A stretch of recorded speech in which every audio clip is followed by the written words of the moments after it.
آفرین باشه. تو میخوای دکتر. آفرین خدا دکترت کنه. تو قاری. کاری قرآن و ماشاءالله ماشاءالله ماشاءالله میخوای کاری کنی خودت دکتر این ماشاءالله خودت این معلم چی که معلم داره مولا علیمه دین صحیح علیمه دین علیمه دین آفرین تو این دکتر خدا دکتر خودت دکتر. این دکتر صاف خودت معلم صاف خودت انت قاری صاف. این کاری قرآن این خودت کاری صاف شدی خودت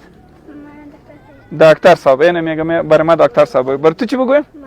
معلم صاحب برای خودت قاری. کاری صاحب برای خودت معلم صاحب برای خودت دکتر. این دکتر صاحب شدی برای خودت این دکتر صاحب خودت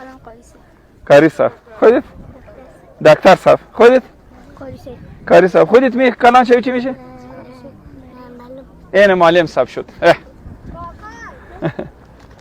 ماشاءالله په هغه کې ډېر ډاکټرانو و معلم صاحبان د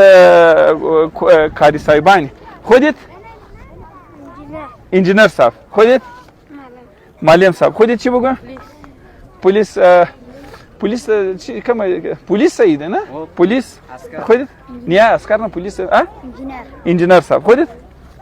معلم صاحب خودت دکتر صاحب خودت دکتر صاحب خودت رئیس صاحب خودت رئیس صاحب خودت انجینر صاحب خودت کاری صاحب خودت دکتر صاحب خودت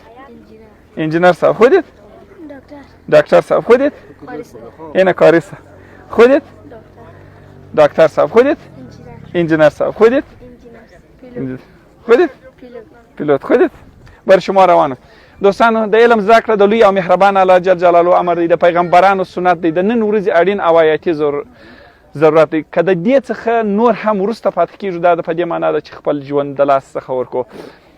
د ټولو هېوادوالو څخه په ډېر درنښت سره هیله کومه چې په خپلو لوڼو باندې هم د خپلو زامنو په رقم باندې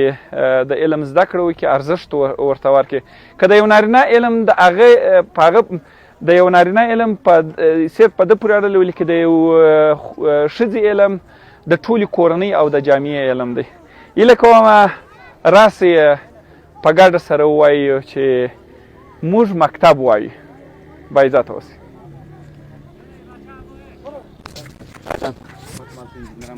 بس